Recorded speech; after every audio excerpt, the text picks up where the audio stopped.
tahun 1944. Tokoh-tokoh Islam, tokoh-tokoh bangsa Arab yang dipelopori oleh mufti hebat, mufti besar, Syekh Muhammad Al-Amin Al-Husain adalah mufti hebat Palestina yang ikut memprakarsai berdirinya Liga Arab, berdirinya komunitas negara-negara Arab yang ikut memperjuangkan kemerdekaan Republik ini di tahun 1944.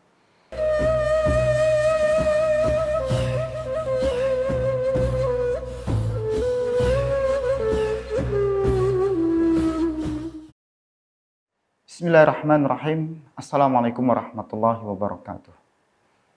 Sahabat muslim, kaum muslimin dimanapun berada.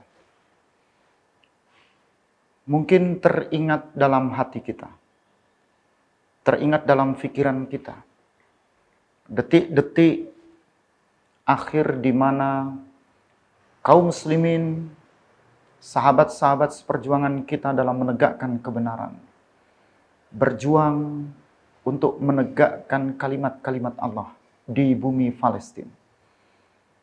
Pemberitaan di media sosial, surat kabar, bentuk apapun yang hari ini kita dengar dan kita lihat adalah bagian dari penindasan umat Islam. Adalah bagian dari aksi penyerangan yang mengatasnamakan kebenaran yang sebenarnya adalah bentuk sebuah kebatilan. Saya ingin menarik sejarah bagaimana hubungan kita sebagai umat Islam, kita sebagai bangsa yang telah merdeka dengan wilayah Palestina, negara Palestina, sebagai bangsa negara yang hari ini masih terjajah. Momentum Hari Raya Idul Fitri adalah momentum kemenangan. Momentum di mana kita kembali merdeka, kembali meraih kemenangan, kembali mudah dalam melakukan seluruh aktivitas dalam kehidupan. Tetapi ada sahabat-sahabat muslim kita. Ada pejuang-pejuang dari negeri Palestina yang tidak boleh luput dari ingatan kita. Sebagai bangsa yang hari ini kita merdeka, bangsa yang hari ini kita menikmati keindahan, menikmati kebersamaan, menikmati keukhuwahan, menikmati kenikmatan apapun yang telah Allah limpahkan di negeri kita Republik Indonesia. Tapi ingat kaum muslim, sejarah mencatat tahun 1944 tokoh-tokoh Islam, tokoh-tokoh bangsa Arab yang dipelopori oleh mufti hebat, mufti besar, Syekh Muhammad Al-Amin Al-Husain adalah mufti hebat Palestina yang ikut memprakarsai berdirinya Liga Arab, berdirinya komunitas negara-negara Arab yang ikut memperjuangkan kemerdekaan Republik ini di tahun 1944. Gagasan ini berkembang, gagasan ini terfokuskan, hingga dukungan-dukungan dari beberapa negara-negara Arab saat itu ikut turut memperjuangkan kemerdekaan Republik Indonesia di tahun 1945. Coba kita merenung. Apakah ketika kita merdeka hari ini dan dukungan kemerdekaan itu adalah bagian dari dukungan bangsa yang saat itu masih terjajah dan hingga hari ini kita menikmati kemerdekaan dan mereka yang dulu pernah mendukung kita merdeka masih dalam kondisi terjajah? Di mana ulur tangan kita? Di mana kemenangan yang hari ini kita nikmati? Kemerdekaan yang hari ini bersama kita? Limpahan Rahman Rahim Allah dengan apapun rizki yang telah Allah berikan untuk kita. Akankah kebahagiaan kita tertawa, senang di tengah-tengah adanya penderitaan dan kesengsaraan sahabat-sahabat muslim kita yang ada di Palestina?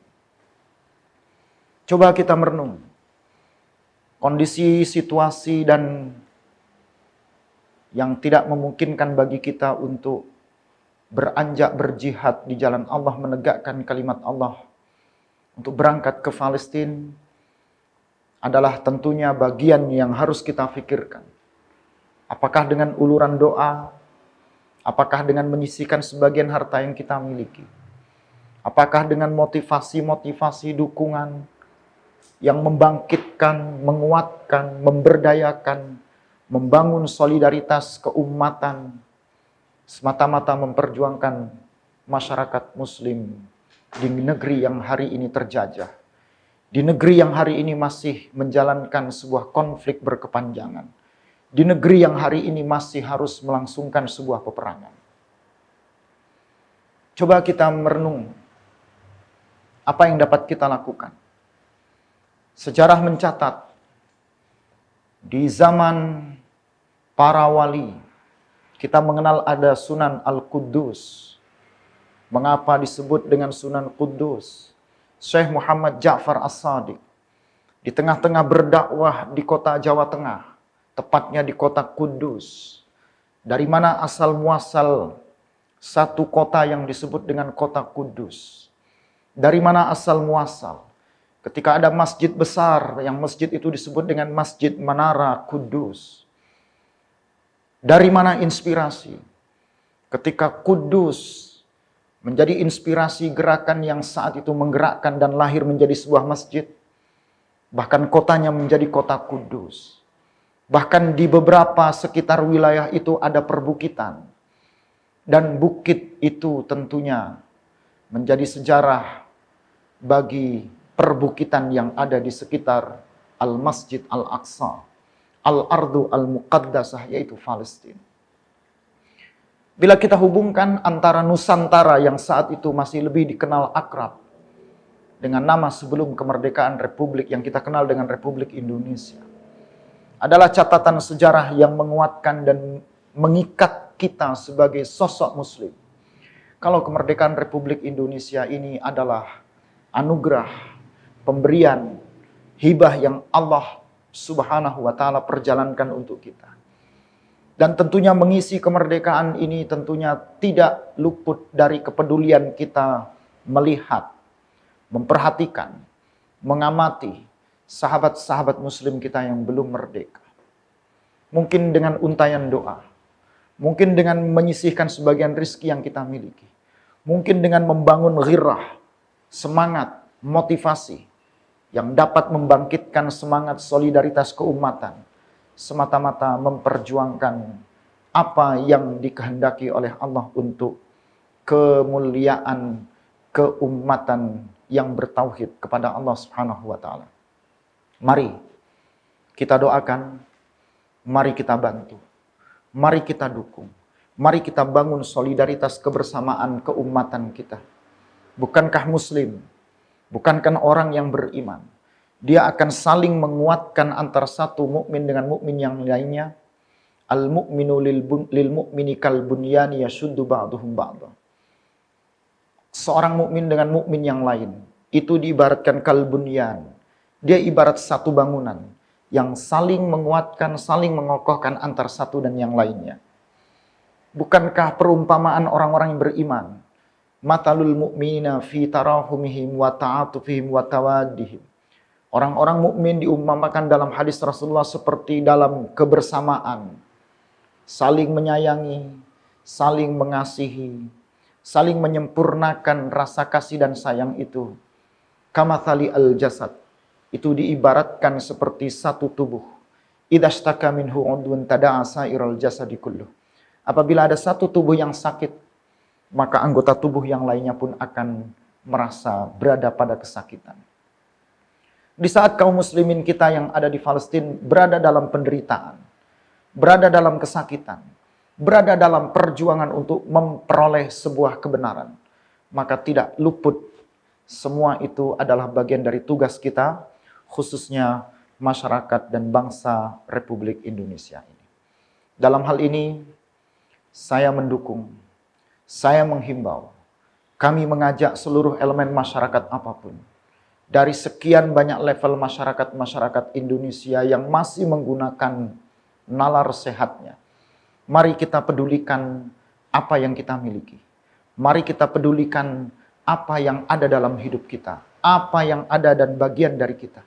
Bantulah perjuangan kaum muslimin kita yang sedang memperjuangkan kemerdekaannya. Mungkin hanya dengan sesuatu yang sederhana, untayan doa-doa kita yang akan menjadi bagian dari kesaksian untuk memperjuangkan sebuah kemerdekaan bagi masyarakat di wilayah Palestina.